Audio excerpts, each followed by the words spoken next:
The first reports came through the emergency channels at 0300 hours. Commander Sarah Chen stared at the flickering hologram displaying the battlefield on Kepler 442b, her coffee growing cold in her hands. What she saw defied every military protocol she had ever learned. "Ma'am, we've lost contact with the entire 3rd Battalion," Lieutenant Rodriguez reported, his voice barely steady. "Last transmission showed something moving through their ranks." Sarah had seen plenty of alien creatures during her 15 years of service in the Galactic Defense Force. The universe was full of strange life forms, most of them harmless, some hostile, but nothing had prepared her for what the surviving soldiers described from Kepler 442b. The planet itself was a fortress world, strategically positioned near the outer rim of human territory. For months, it had been under siege by the Zephyrian Empire, an aggressive alien race that had been expanding their territory for decades.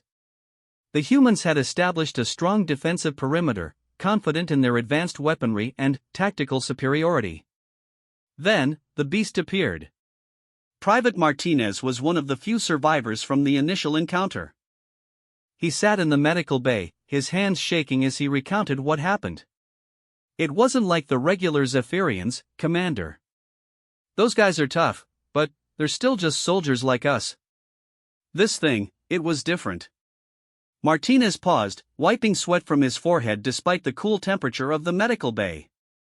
"We were holding position near the northern ridge when we heard this sound. Like a cross between a roar and... I don't know how to describe it. Like metal being torn apart."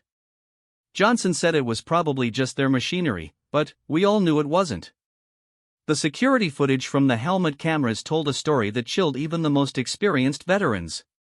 The creature appeared without warning, moving through the battlefield with impossible speed and grace. It stood nearly 10 feet tall, covered in what looked like natural armor plating that seemed to shift and change color based on its surroundings. But it wasn't just its size that made it terrifying. The beast displayed an intelligence that caught everyone off guard. It used the terrain to its advantage, flanking human positions with strategic precision. It seemed to understand their weapons and tactics, adapting its approach with each encounter.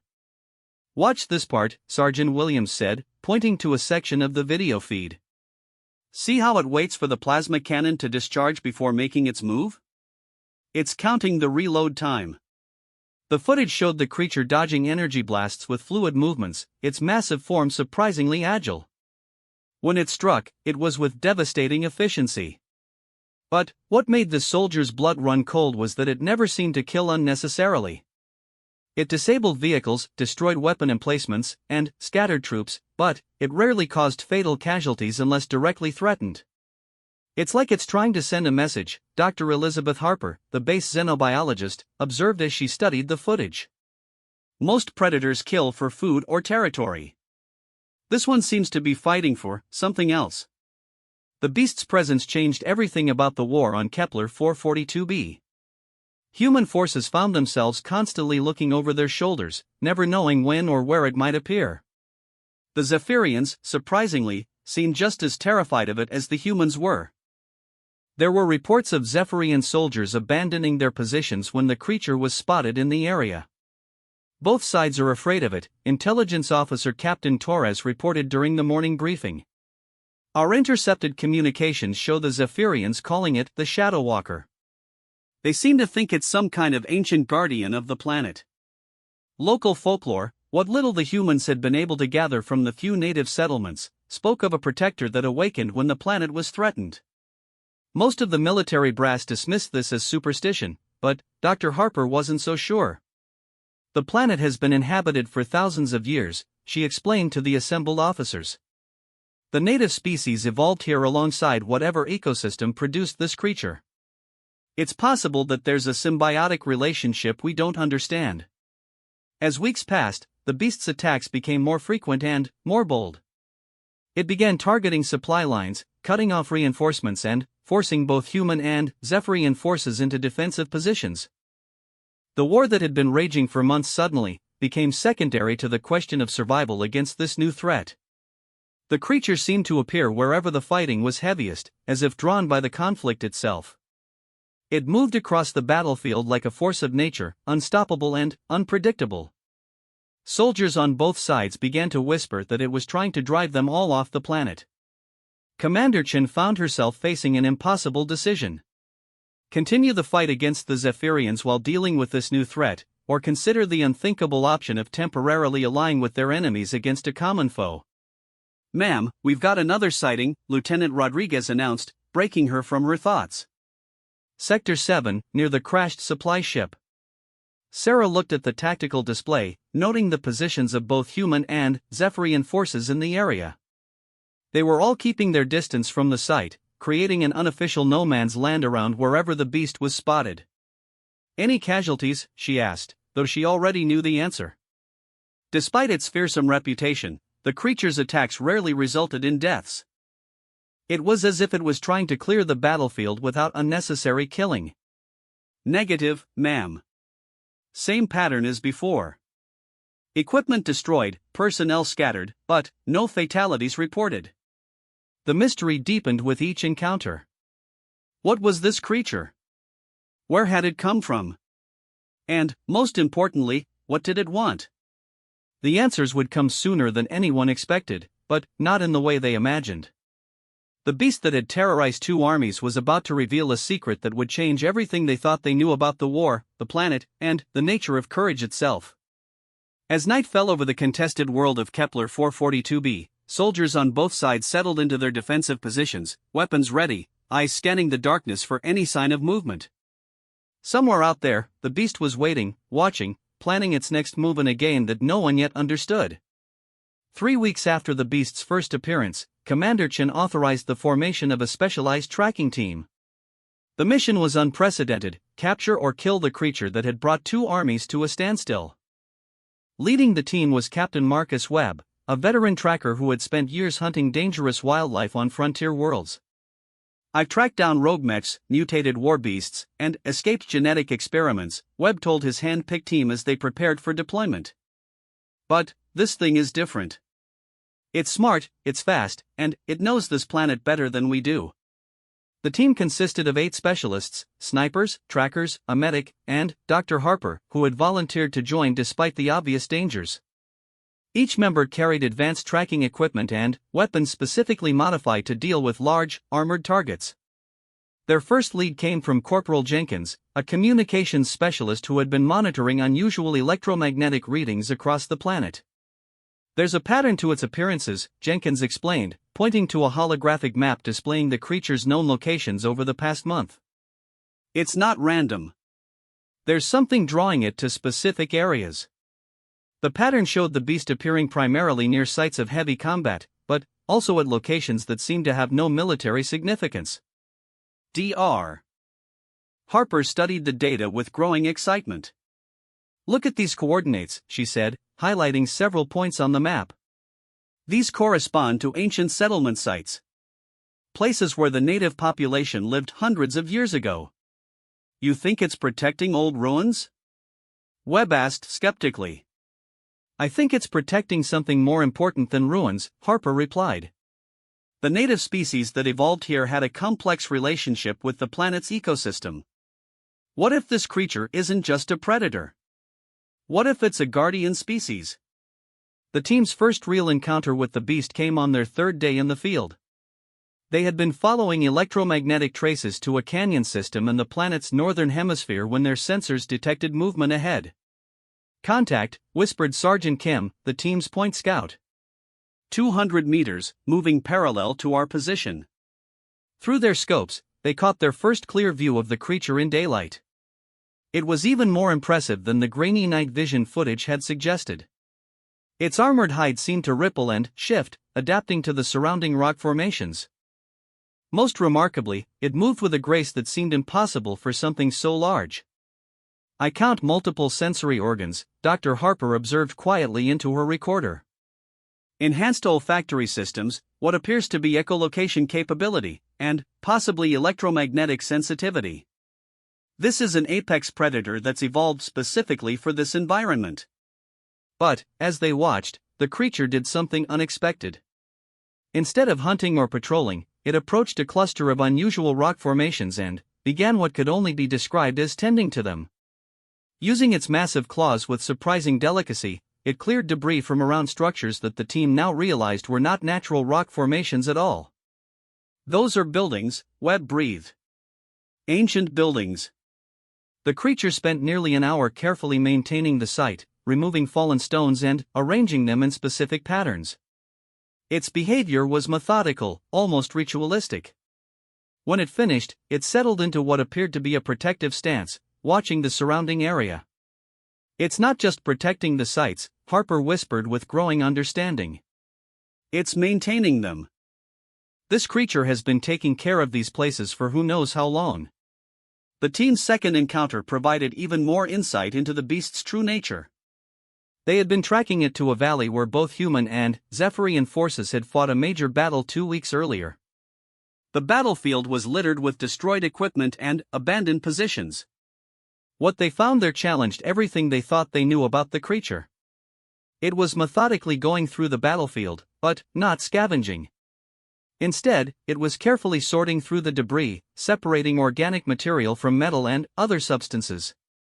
"It's cleaning up," Kim observed in amazement. "Look at how it's organizing everything." The creature had created distinct piles, biodegradable materials in one area, metals and plastics in another, and what appeared to be hazardous materials in a third, isolated location. It worked with the efficiency of someone who had done this many times before. "This planet doesn't have a significant industrial ecosystem," Harper explained to the team. "The native species lived in harmony with their environment for thousands of years. This creature might be trying to prevent contamination from our technology." But the most startling discovery came when the team witnessed the creature's interaction with wounded wildlife. A small herd of native animals had been caught in the crossfire of a recent skirmish. Several were injured and unable to move. The beast approached them with incredible gentleness, using its massive form to shield them from the elements while carefully examining their injuries. With movements that seemed impossible for something with such large claws, it tended to their wounds using what appeared to be natural medicinal plants. "This behavior is unprecedented," Harper recorded. "The creature displays not just intelligence, but empathy. It's acting as a healer, a protector of the planet's ecosystem." The team followed the creature for 5 more days, documenting its behavior and movements. They discovered that it had a complex network of routes across the planet, connecting ancient sites and important ecological areas. It seemed to be following a schedule that had been established long before the war began. "It's not trying to drive us off the planet out of aggression," Webb realized during one of their evening debriefings. "It's trying to protect the planet from damage. We're just caught in the middle." The breakthrough came when Dr. Harper discovered something remarkable while analyzing soil samples from the sites the creature maintained. The ancient settlements weren't just historical artifacts, they were part of a planet-wide system designed to maintain ecological balance. "These aren't just buildings," she explained excitedly. "They're environmental processing stations." The native species created a network of sites that work together to maintain the planet's atmosphere, water systems, and biological diversity. "And our war is disrupting the system," Webb concluded. "Exactly. Every bomb we drop, every vehicle we crash, every piece of technology we abandon, it's all interfering with a delicate balance that's been maintained for thousands of years." The team's final encounter with the creature would prove to be the most revealing of all. They had been observing it from a distance when something unexpected happened. A group of Zephyrian soldiers, separated from their unit and badly injured, stumbled into the creature's territory. Instead of attacking, the beast did something that left the human observers speechless. It approached the wounded aliens with the same gentleness it had shown to the injured wildlife. Despite the fact that the Zephyrians were armed and clearly terrified, the creature began tending to their injuries. "Are you recording this?" Webb whispered to their camera operator. The footage would later become the most important piece of evidence in understanding the creature's true nature. Here was a being that didn't distinguish between species when it came to providing aid. Human, Zephyrian, or native wildlife, it protected them all equally. As the team prepared to return to base with their findings, they realized they had uncovered something profound. This wasn't just a story about a monster terrorizing a battlefield. This was the story of a guardian trying to protect its world from forces it didn't understand but recognized as harmful.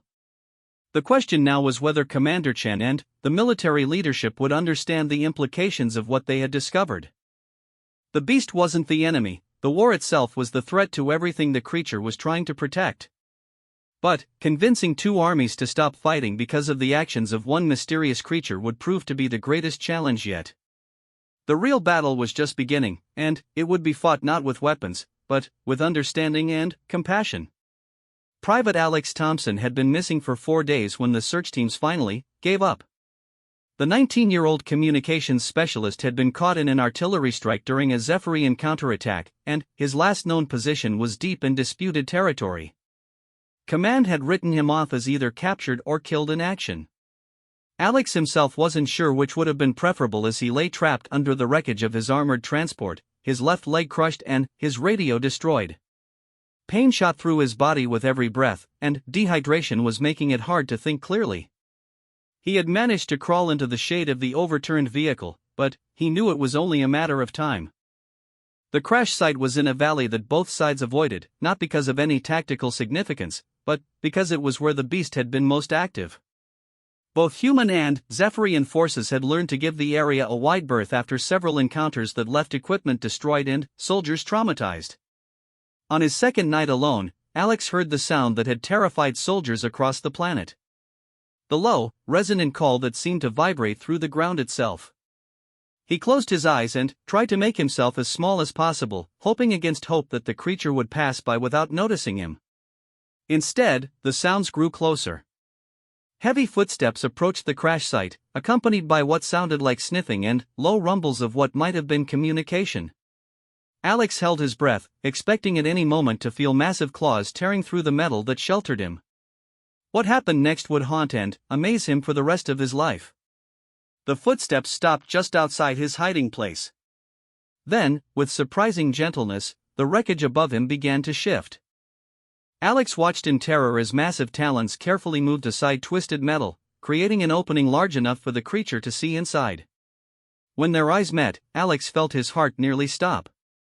The beast's face was closer than any human had ever seen it and lived to tell about it. Its eyes were large and intelligent, with an depth that suggested consciousness and thought rather than mere animal instinct. For a long moment, they simply stared at each other. Then, the creature did something that shattered every preconception Alex had about it. It made a soft, almost questioning sound, tilted its head to one side, and extended one massive claw toward him. Not to attack, but in what appeared to be an attempt at communication. "Please," Alex whispered, his voice barely audible. "I'm hurt. I can't move." The creature seemed to understand his distress, even if it couldn't comprehend his words. It withdrew its claw and began making soft sounds, almost like a purr mixed with clicks and whistles. The sounds were strangely comforting, reminding Alex of his grandmother's cat back on Earth. Over the next hour, Alex watched in amazement as the creature carefully cleared away more debris, always moving slowly and deliberately to avoid causing further damage to his shelter. It seemed to understand that he was injured and vulnerable. When the beast had cleared enough space, it settled down outside the wreckage and began what could only be described as keeping watch. Every few minutes, it would turn its attention back to Alex, making those soft sounds that seemed designed to provide comfort rather than threaten. As the night progressed, Alex found himself talking to the creature. At first it was just whispered pleas for help, but gradually it became something more like conversation. He told it about his home, his family, his fear of dying alone on an alien world. The beast listened, occasionally responding with gentle sounds that Alex began to interpret as empathy. "I don't understand you," Alex said during one of these one-sided conversations. "Everyone says you're a monster, but you're not acting like one. You could have killed me easily, but you're protecting me instead." The creature's response was to carefully reach into the wreckage and place something near Alex's hand. It was a piece of local fruit, sweet and nutritious. Somehow, the beast had understood that he needed food and water. Over the following days, the creature became Alex's unlikely caretaker. It brought him food and water, kept predators away, and even used its body to shield him from a sudden thunderstorm. Most remarkably, it began attempting to treat his injuries. Using its claws with incredible precision, the beast cleaned his wounds and applied what appeared to be medicinal plants. The pain in Alex's leg gradually decreased, and the swelling began to subside. Whatever the creature was doing, it was working. "You know about medicine," Alex observed one morning, watching as the beast prepared another poultice from local vegetation. "This isn't instinct. You studied this. You understand anatomy." The creature paused in its work and looked at him directly. For a moment, Alex felt as though it was trying to communicate something important, something that went beyond their language barrier. On his fourth day with the creature, Alex witnessed something that changed his understanding of the entire war. A patrol of Zephyrian soldiers stumbled into the valley, clearly lost and low on supplies. Alex tensed, expecting a battle, but the creature's response surprised him. Instead of attacking, the beast moved to position itself between Alex and the Zephyrians, but in a protective rather than aggressive stance. It made a series of complex sounds that seemed directed at the alien soldiers. The Zephyrians' reaction was immediate and unexpected. They lowered their weapons and began making sounds of their own, almost like they were having a conversation with the creature. After several minutes of this exchange, the soldiers approached the crash site. To Alex's amazement, they began helping with his rescue. Working together with the beast, they carefully extracted him from the wreckage and assessed his injuries. One of the Zephyrians, who appeared to be a medic, began treating his wounds with the same medicinal plants the creature had been using. "You understand each other," Alex realized, looking between the beast and the alien soldiers. "You've been communicating all along." Through gestures and simple sounds, the Zephyrian medic managed to convey that the creature was known to their people. They called it something that roughly translated to the healer or the caretaker. It wasn't a monster at all, it was a respected figure that had been protecting this world long before either humans or Zephyrians had arrived. The creature had been trying to stop the war not out of aggression, but because the conflict was damaging the delicate ecosystem it had spent generations maintaining. Every weapon fired, every vehicle destroyed, every drop of fuel spilled was poison to the world it loved. As the Zephyrians prepared to carry Alex to safety, he realized he was witnessing something unprecedented. Two enemy soldiers working together with an alien creature to save the life of someone who should have been their enemy. The war suddenly seemed not just pointless, but tragically wrong. "Wait," Alex said as they prepared to lift him. He looked at the creature, which had been watching the proceedings with what seemed like satisfaction. "I need to thank you." He reached out his hand toward the beast, not sure if it would understand the gesture. To his amazement, the creature extended one massive claw and gently touched his fingers. The contact was brief, but in that moment, Alex felt a connection that transcended species and language. "I'll tell them," he promised. "I'll tell everyone what you really are." The creature made one final soft sound, almost like a goodbye, before stepping back to allow the Zephyrians to carry Alex away. As they moved through the valley, Alex looked back to see the beast returning to its work, carefully tending to the damage the war had caused to its world. That image, of a misunderstood guardian working alone to heal a wounded planet, would stay with Alex forever. He had come to Kepler 442b as a soldier, ready to fight and die for his species. He was leaving as something more, a witness to the possibility that understanding could triumph over fear, and that sometimes the greatest courage came from choosing compassion over conflict. Private Thompson's return to base created a sensation that rippled through both human and Zephyrian command structures. His story, corroborated by Captain Webb's tracking team findings and supported by hours of recorded footage, forced military leaders to confront an uncomfortable truth: they had been fighting the wrong enemy. Commander Chen sat in the emergency session with her senior staff, watching the footage of the creature tending to wounded soldiers from both sides. The room was silent except for the soft whir of recording equipment and the occasional sharp intake of breath from officers seeing the evidence for the first time.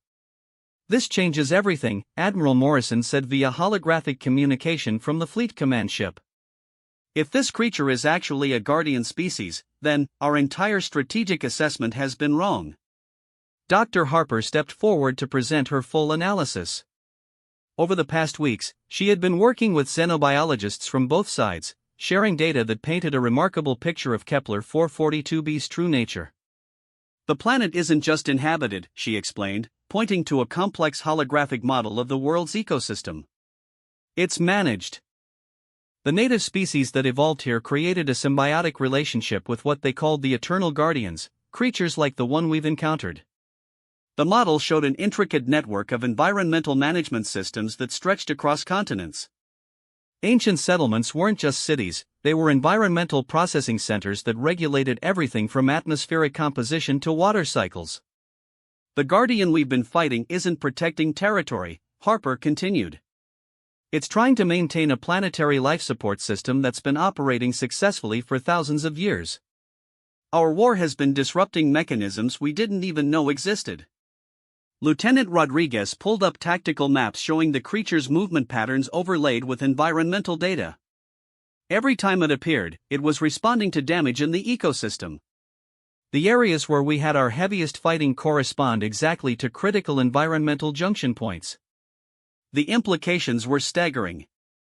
The creature hadn't been attacking them out of aggression, it had been trying to repair damage that their war was causing to its world.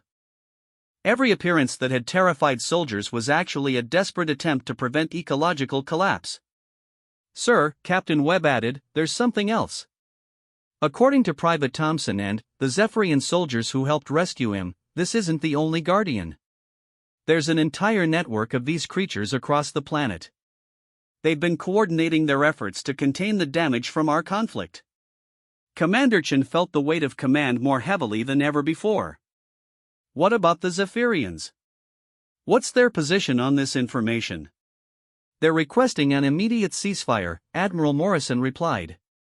Their xenobiologists have reached the same conclusions as Dr. Harper. They're as shocked as we are to learn what they've been doing to this world. The first joint meeting between human and Zephyrian representatives took place in the very valley where Alex Thompson had been rescued. Both sides chose the location specifically because it was where their understanding had begun to change.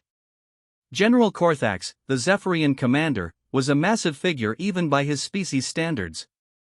But, when he spoke about the Guardian creatures, his voice carried a reverence that surprised the human delegation. My people have legends of worlds like this, he explained through a translation device. Planets where ancient wisdom created harmony between all living things. We thought they were myths until we came here. The question now, Commander Chen said, is what we do with this knowledge. We can't undo the damage we've already caused, but we can prevent making it worse. The Guardians might be able to help us understand how to repair what we've broken, Dr. Harper suggested. Private Thompson's account suggests they're willing to communicate if we approach them correctly. The first official contact attempt was planned with extreme care. Both human and Zephyrian representatives would approach together, bringing medical supplies and environmental restoration equipment as gifts. Most importantly, they would bring Alex Thompson, who had already established a relationship with one of the Guardians. Alex was nervous as they prepared for the encounter. His leg had healed well thanks to the creature's treatment, but he worried about whether it would recognize him or trust the larger group he was bringing. Remember, Dr. Harper coached him as they approached the ancient settlement where the Guardian was known to spend time. They communicate through actions as much as sounds. Show them we want to help, not just take. The Guardian appeared at sunset, moving through the ruins with its characteristic grace. When it saw Alex among the group, it made the same soft, welcoming sounds he remembered from their time together. But its attention quickly shifted to the equipment and supplies the delegation had brought. It's scanning everything, Dr. Harper whispered excitedly. Look at how it's examining the environmental restoration tools. What followed was a remarkable demonstration of interspecies cooperation. Using a combination of sounds, gestures, and careful manipulation of objects, the Guardian began teaching the assembled humans and Zephyrians how to properly maintain the ancient systems. It's not just showing us what to do, Webb observed. It's explaining why each step matters. This creature understands cause and effect across vast timescales. Over the following days, more Guardians appeared, each bringing knowledge about different aspects of the planet's management systems. The humans and Zephyrians found themselves working side by side, learning to repair damage that their war had caused. The process wasn't always smooth. The Guardians were patient but demanding teachers, and they had high standards for the work being done. When someone made a mistake that could cause further damage, they weren't shy about correcting it. They care more about getting it right than about our feelings, Alex observed after being gently but firmly redirected while working on an atmospheric processor. But they're not cruel about it. They just want to protect their world. The transformation in both armies was remarkable to witness. Soldiers who had been ready to kill each other were now working together to restore alien ruins and clean up battlefields. The Guardians oversaw it all, occasionally offering approval when something was done correctly. This is what they were trying to achieve all along, Commander Chen realized as she watched her troops carefully sorting debris according to the Guardians' instructions. They weren't trying to drive us away, they were trying to teach us to be better guests on their world. The formal peace treaty was signed in the largest of the ancient settlements, with several Guardians serving as witnesses. The document established Kepler 442b as a protected world, with both human and Zephyrian governments committing to support its ecological restoration. But the most significant moment came during the signing ceremony itself.